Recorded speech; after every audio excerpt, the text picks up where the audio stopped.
ये फंक्शन का next part 2 हम लोग बना रहे हैं। और वीडियोस अगर आपको सही लगें और लगे कि आपको इससे जो है वो फ़ायदा हो रहा है तो इसको सब्सक्राइब कर दीजिएगा, लाइक कर दिएगा और कमेंट और शेयर कर दिएगा। फंक्शन पार्ट 2 में इसके पहले जो हमने आप लोगों को लेक्चर दिया जो पार्ट 1 में था, उसमें हमने आपको इंटरवल्स के बारे में बताया, नंबर सिस्टम के बारे में बताया।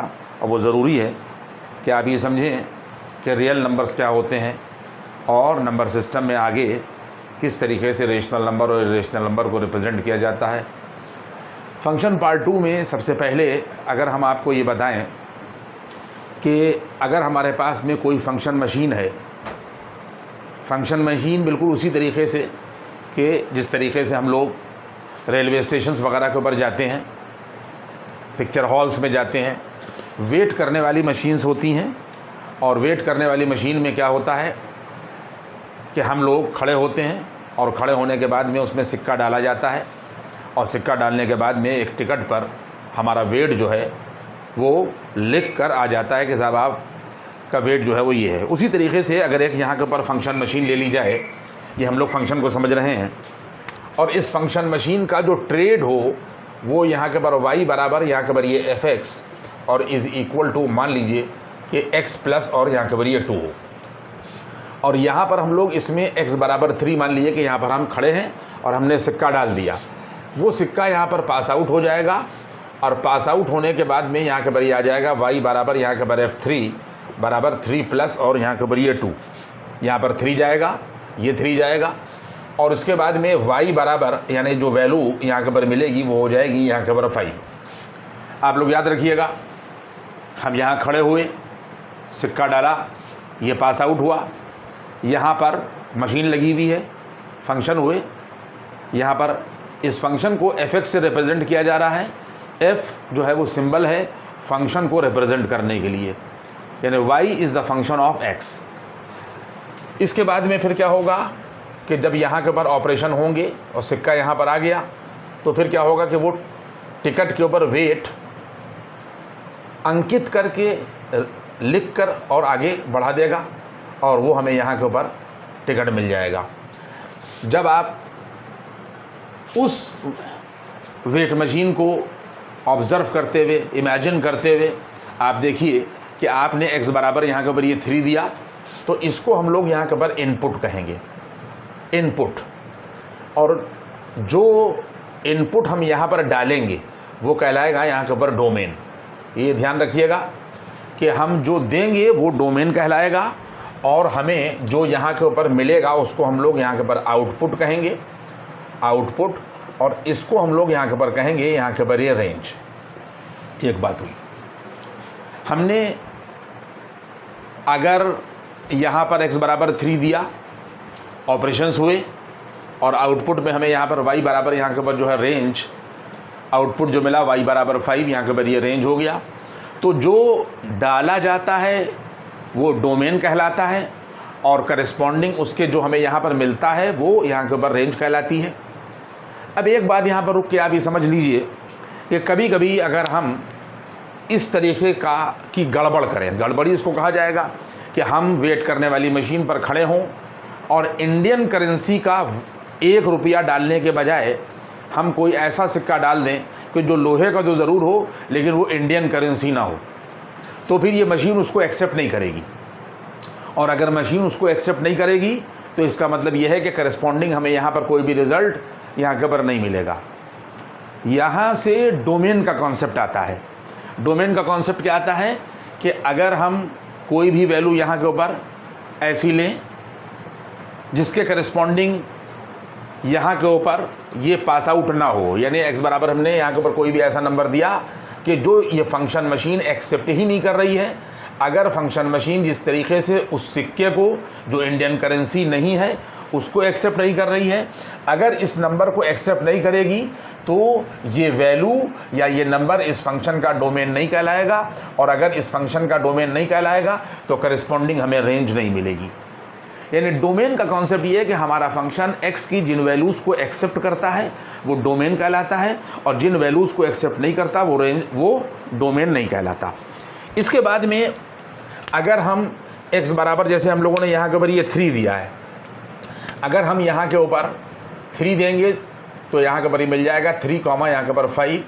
अगर हम 4 देंगे तो 4, 6 मिलेगा। अगर हम लोग यहाँ के ऊपर 5 देंगे तो 5, यहाँ के ऊपर ये 7 मिलेगा। इस तरीके से हम इस x की जगह पर कोई भी वैल्यू रखते जाएंगे तो हमको करस्पॉन्डिंग वैल्यूज़ मिलती जाएगी।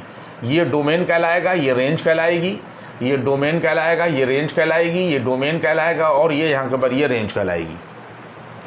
देखिए, एक एग्जाम्पल तो ये हो गई कि हमने x को कोई वैल्यू दी और करस्पॉन्डिंग y को कोई वैल्यू मिल गई।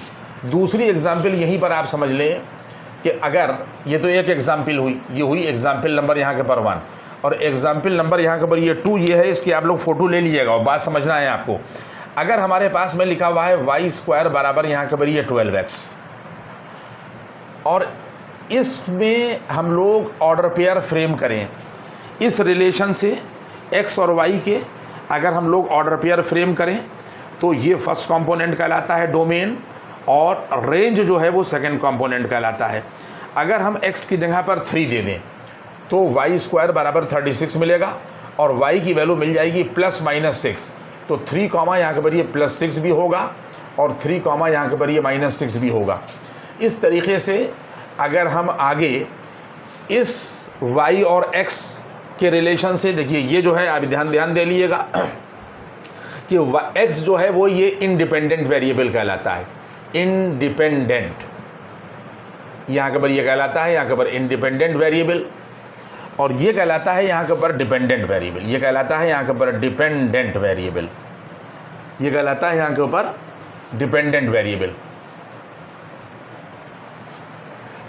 इंडिपेंडेंट वेरिएबल और डिपेंडेंट वेरिएबल में जो रिलेशन है वो y बराबर यहाँ के ऊपर x+2 है। तो ऑर्डर पेयर हम लोगों को ये और ये मिल गए, जिसमें फर्स्ट कंपोनेंट ये कहलाएगा और सेकंड कंपोनेंट ये कहलाएगा। फर्स्ट कंपोनेंट डोमेन कहलाता है और सेकंड कंपोनेंट रेंज कहलाता है।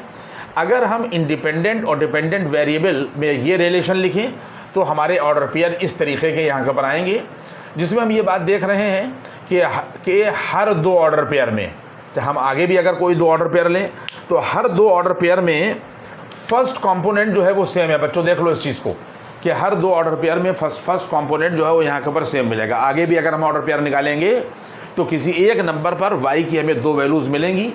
इसका मतलब ये हो गया कि किसी भी 2 ऑर्डर पेयर में फर्स्ट कंपोनेंट सेम होगा, लेकिन ऊपर वाले इंडिपेंडेंट और डिपेंडेंट जो रिलेशन हमारे पास में दे रखा है, इसमें किसी भी 2 ऑर्डर पेयर में फर्स्ट कंपोनेंट सेम नहीं है। यहाँ से फंक्शन की डेफिनेशन निकल कर आई, सब लोग बिल्कुल अपनी खोपड़ी में बिठा लीजिए कि पहली डेफिनेशन ये निकल कर आई कि अगर हम x को एक वैल्यू दें और करस्पॉन्डिंग y को y की एक ही वैल्यू निकले। अगर हम x की एक वैल्यू रखें तो y की एक ही वैल्यू मिले, x की एक वैल्यू रखें y की एक ही वैल्यू मिले, यानी किसी भी 2 ऑर्डर पेयर में फर्स्ट कंपोनेंट सेम ना हो। ठीक है, तो डेफिनेशन फंक्शन की ये निकल कर आती है कि अगर x और y के बीच में यूनिक करस्पॉन्डेंस है, ये डेफिनेशन हमने आपको लिखा दी। यूनिक करस्पॉन्डेंस का मतलब एक के बदले एक। A function is a unique correspondence, इसकी फ़ोटो ले लीजिएगा। A function is a unique correspondence, unique का मतलब ये है कि एक डोमेन के बदले एक range, between 2 sets the domain and the range such that for each value in the domain there correspond exactly 1 value in the range. ये फंक्शन की एक डेफिनेशन हुई। दूसरी डेफिनेशन ये हुई कि function is a special kind of relation for a set of order pair in which no 2 order pairs having the same first component. ये हमने आपको फंक्शन का पूरा लेआउट बता दिया। इसको हम कंक्लूड भी किए दे रहे हैं कि अगर हमारे पास में ये फंक्शन मशीन है, हमने कोई वैल्यू दी, यहाँ पर ऑपरेट होगी और वहाँ पर मिल जाएगी। जो देंगे वो डोमेन कहलाएगा और उसके बाद में जो मिलेगा वो यहाँ के ऊपर रेंज कहलाएगा।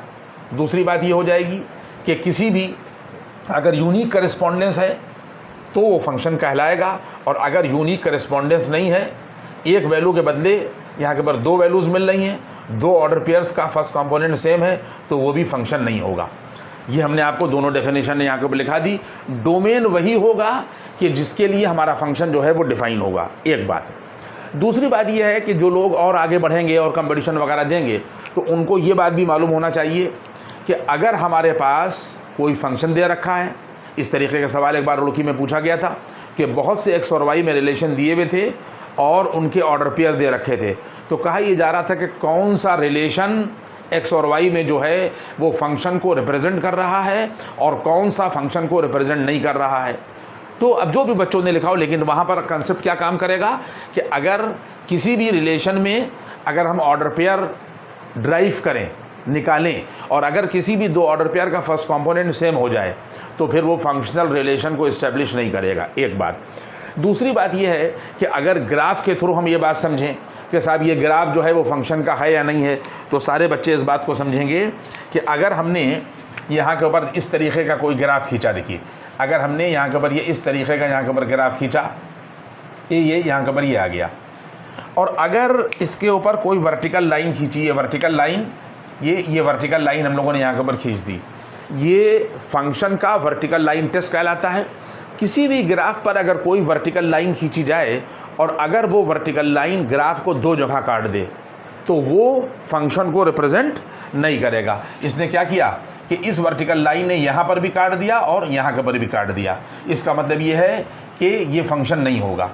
और अगर कहीं पर इस तरीके का ग्राफ है, आप देख लें इस चीज़ को कि इस तरीके का अगर यहाँ के ऊपर ये ग्राफ है, ये दूसरा ग्राफ यहाँ के ऊपर आप लोग समझ लें कि अगर ये यहाँ के ऊपर इस तरीके का ग्राफ है कि मान लीजिए कि ये इस तरीके का ग्राफ आ रहा है, और अगर हम इस पर कोई वर्टिकल लाइन खींचें, अगर हम इसके ऊपर कोई यहाँ के ऊपर वर्टिकल लाइन खींचें और वर्टिकल लाइन जो है वो ग्राफ को सिर्फ एक जगह काटे तो ये फंक्शन होगा, यस।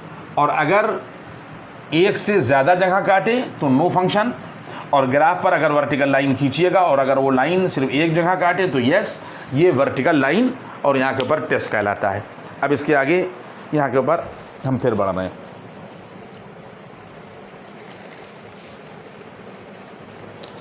ये मैंने आपको यहाँ के ऊपर फंक्शन का कॉन्सेप्ट दे दिया, डोमेन रेंज का कॉन्सेप्ट दे दिया।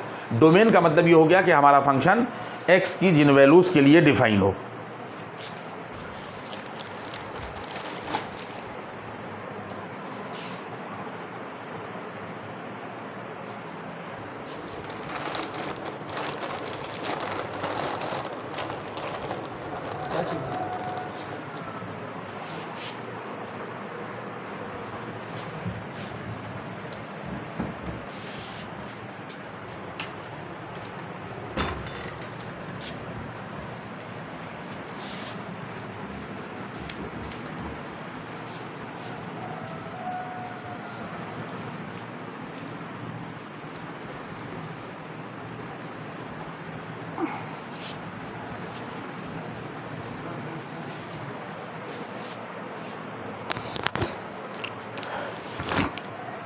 इसी तरीके से अब हम लोग फंक्शन के डोमेन की बात करेंगे। बहुत से ऐसे फंक्शन हैं कि जिनके नाम होते हैं, जैसे अगर हम कहीं के ऊपर पर ये फंक्शन लिखें कि पॉइंट नंबर 1 अगर हम यहाँ के ऊपर लिखें y बराबर ax⁴ प्लस bx³ और प्लस यहाँ के ऊपर cx² और प्लस यहाँ के ऊपर ये d, तो ये 4 डिग्री का पॉलिनोमियल होगा। याद रखिए फंक्शंस के अपने नाम अलग अलग होते हैं, उनके डोमेन अलग अलग होते हैं, उनकी रेंजेस अलग अलग होती हैं। अगर हम कोई भी पॉलिनोमियल फंक्शन y बराबर ax⁴ bx³ और प्लस cx² प्लस d ले लें तो ये 4 डिग्री का पॉलिनोमियल होगा। इस 4 डिग्री के पॉलिनोमियल का जो डोमेन होगा, डोमेन की क्या कॉन्सेप्ट हमने आप लोगों को क्या बताया कि हमारा फंक्शन ये इस तरीके से लिख लीजिए कि अगर हम लोग इस तरीके से इसको यहाँ के ऊपर लिखें कि point number 1 y is equal to यहाँ के ऊपर ये हमारे पास में f(x) बराबर दिस, हम इसमें x की जगह पर जो रख सकते हैं, यानी जिसके लिए हमारा फंक्शन जो है वो डिफ़ाइन हो, तो वो डोमेन कहलाएगा। फॉर एग्ज़ाम्पल हम x की जगह पर हर वैल्यू रख सकते हैं, तो इसका जो डोमेन होगा यहाँ के पर, इसका जो डोमेन होगा यहाँ के पर ऑल रियल्स होगा, आप लोग ध्यान दे लीजिए। और इस डोमेन के करस्पॉन्डिंग जो वैल्यू हम लोगों को यहाँ पर मिलेगी वो भी यहाँ के ऊपर ये ऑल रियल्स होगी।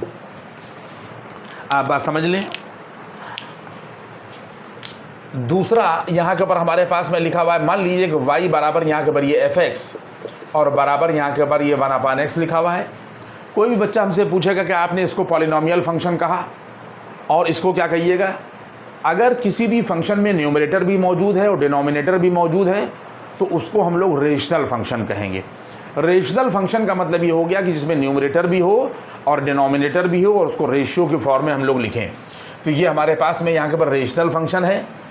इसका जो यहाँ के ऊपर डोमेन होगा, ये ध्यान रखना यहाँ के ऊपर, इसके बाद में इसमें यहाँ के ऊपर जो डोमेन होगा, इसमें x की जगह पर हर वैल्यू रखी जा सकती है लेकिन ज़ीरो नहीं रखा जा सकता, क्योंकि ज़ीरो पर हमारा फंक्शन अनडिफाइन हो जाएगा।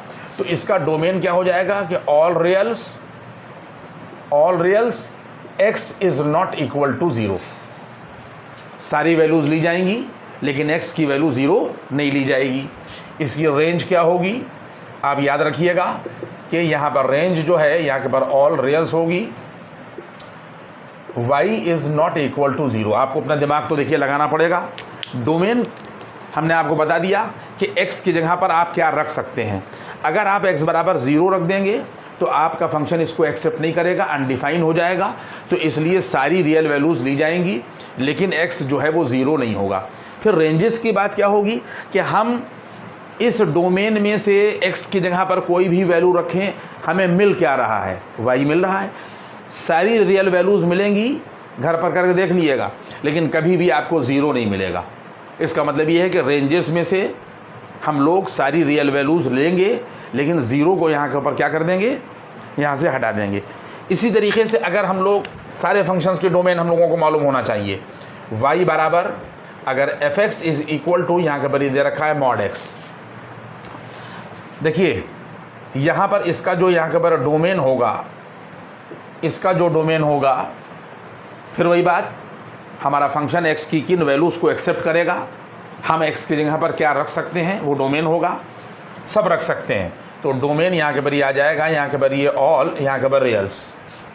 अब सारी रियल वैल्यू यहाँ पर रख दीजिए डोमेन की, और उसके बाद मिलेगा क्या, यहाँ पर जो मिलेगा वो यहाँ के पर रेंज कहलाएगी। सिर्फ मिलेगा y greater than or equal to zero. x domain होता है और y रेंज होती है। आप यहाँ पर कोई भी वैल्यू रखिए, सिर्फ और सिर्फ आपको पॉजिटिव वैल्यूज़ ही मिलेंगी। ये हमने उधर के कॉन्सेप्ट में फर्स्ट पार्ट में आपको बता दिया था कि एब्सोल्यूट वैल्यू जो है किसी भी रियल नंबर की हमेशा पॉजिटिव होती है। तो यहाँ पर रेंज क्या हो जाएगी, y greater than or equal to यहाँ के ऊपर ज़ीरो।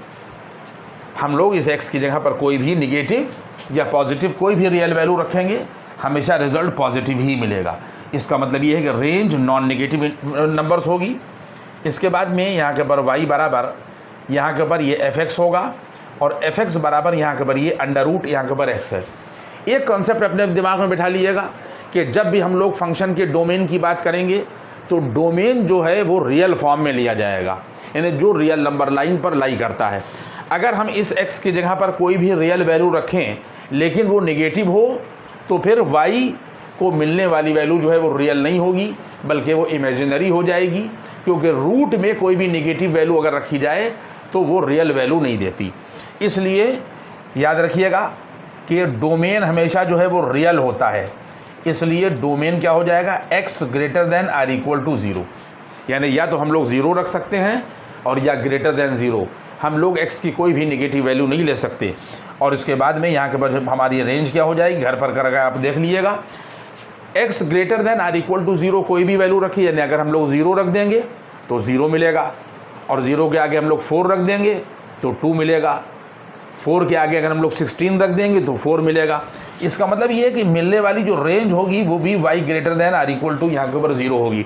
हमने आपके दिमाग में फंक्शन का कॉन्सेप्ट बिठा दिया, यूनिक करेस्पॉन्डेंस फंक्शन।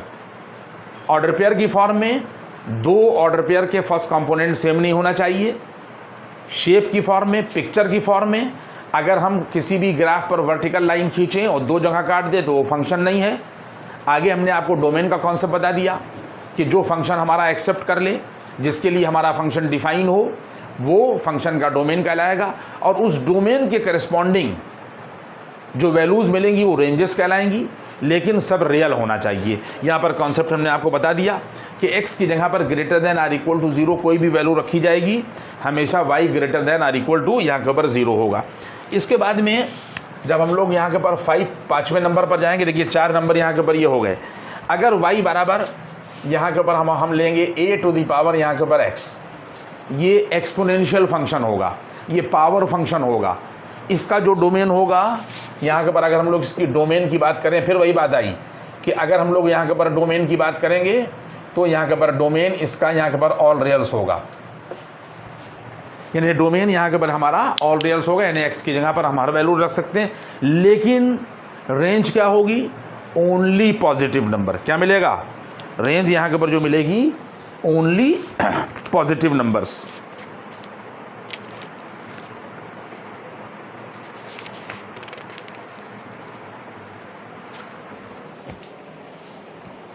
आप देख लीजिएगा यहाँ के ऊपर कि ये एक्सपोनेंशियल फंक्शन है, हर फंक्शन का नाम होगा।